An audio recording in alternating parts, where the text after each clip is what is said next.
নমস্কার। আচ্ছা, অনেক ব্যবসারই তো একটা বড় চ্যালেঞ্জ থাকে, তাই না? সেলস। কখনো খুব ভালো, কখনো আবার একদমই নেই। তো আজকের এই আলোচনায় আমরা একটা ৭ অংশের শক্তিশালী ব্লুপ্রিন্ট দেখব, যেটা এই এলোমেলো সেলসকে একটা প্রেডিক্টেবল গ্রোথে বদলে দিতে পারে। চলুন এই প্রশ্নটা দিয়েই শুরু করি। কেন এমন হয়? কেন অনেক বিজনেসের সেলস এত ওঠানামা করে? মাসের পর মাস কোনো স্থিরতা থাকে না। আসল কারণটা হলো একটা গোছানো সিস্টেমের অভাব। এ কথাটা কিন্তু সমস্যার একেবারে মূলে গিয়ে লাগে। যখন কোনো নির্দিষ্ট সিস্টেম বা কাঠামোই থাকে না, তখন সেলস তো অনেকটাই ভাগ্যের খেলা হয়ে দাঁড়ায়, তাই না? আর ব্যবসাকে তো আর ভাগ্যের উপর ছেড়ে দেওয়া যায় না। আর ঠিক এখানেই আসে সেলস আর্কিটেকচারের আইডিয়াটা। এটা শুধু কোনো একটা কৌশল না, এটা হলো একটা পুরো মাস্টার প্ল্যান। ভাবা যেতে পারে একটা ব্লুপ্রিন্ট যা এলোমেলো সেলসকে একটা প্রেডিক্টেবল গ্রোথ ইঞ্জিনে বদলে দেয়। চলুন একটু গভীরে গিয়ে দেখি। তো এই আর্কিটেকচারটা আমরা ৩টে মেন পিলারের ওপর বানাবো। প্রথমে কৌশল মানে ফাউন্ডেশনটা ঠিক করব, তারপর ডেটা আর প্রসেস দিয়ে এর ফ্রেমওয়ার্কটা বানাবো, আর সবশেষে লোকবল আর টুলস দিয়ে এটাকে ফার্নিশ করব। যে কোনো বড় বিল্ডিংয়ের মতোই আমাদের সেলস আর্কিটেকচারের সবচেয়ে জরুরি অংশ হলো এর ফাউন্ডেশনটা, আর সেটা হলো সঠিক স্ট্র্যাটেজি। এই কৌশলটা যদি ঠিক না থাকে, তাহলে বাকি সবকিছুই কিন্তু অর্থহীন। একটা ভালো সেলস স্ট্র্যাটেজি বানানোর জন্য আসলে এই ৬টা লিভার আছে। মানে এই ৬টা দিকে ফোকাস করলে যে কোনো বিজনেসই তার সেলস বাড়াতে পারে।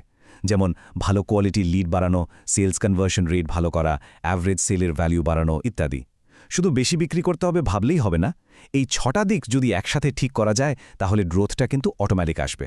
তো প্রথম ধাপটা ছিল ভালো লিড বাড়ানো, তাই তো? এর জন্য মূলত এই ৪টে চ্যানেল আছে: paid advertising, inbound marketing, customer referral আর অ্যাফিলিয়েট মার্কেটিং। আসল কাজটা হলো নিজের বিজনেসের জন্য এই চ্যানেলগুলোর কোনটা কতটা কাজে দেবে সেই মিক্সটা খুঁজে বের করা। আচ্ছা, ফাউন্ডেশন তো হলো। এবার আমরা আসছি দ্বিতীয় পিলারে। এটা আমাদের আর্কিটেকচারের পুরো ফ্রেমওয়ার্কটা তৈরি করবে। মানে ডেটা আর প্রসেস। যত ভালোই স্ট্র্যাটেজি হোক না কেন, যদি ডেটা আর প্রসেস ঠিক না থাকে, সব কিন্তু ভেস্তে যাবে। এই পিলারটাই পুরো কাঠামোকে ধরে রাখে।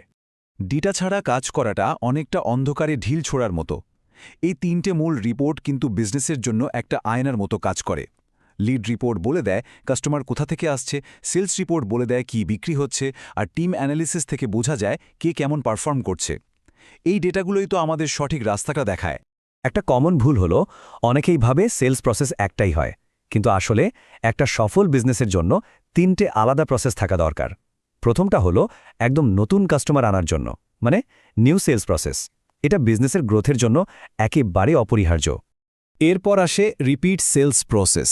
দেখুন, নতুন কাস্টমার আনার থেকে পুরনো কাস্টমারের কাছে আবার বিক্রি করা কিন্তু অনেক বেশি সহজ আর লাভজনক। তাই এর জন্য একটা আলাদা ডেডিকেটেড সিস্টেম থাকাটা খুব জরুরি। আর ৩ নম্বরটা হলো রেফারেল সেলস প্রসেস। রেফারেল কিন্তু এমনি এমনি আসে না, তাই না? যারা আপনার সার্ভিসে খুশি তাদের থেকে কিভাবে সিস্টেম্যাটিকভাবে রেফারেল আনা যায়, তার জন্য একটা প্ল্যান থাকা দরকার। তো আমাদের আর্কিটেকচারে ফাউন্ডেশন আর ফ্রেমওয়ার্ক দুটোই তৈরি। এবার ফাইনাল পেলা মানে ফিনিশিং টাচ। এখানে আমরা দেখব সঠিক লোককে সঠিক জায়গায় বসানো আর তাদের হাতে সঠিক টুলস তুলে দেওয়া। এই কনসেপ্টটা কিন্তু খুব মজার। হান্টার আর ফার্মার। হান্টারের কাজ হলো নতুন শিকার করা, মানে নতুন কাস্টমার নিয়ে আসা।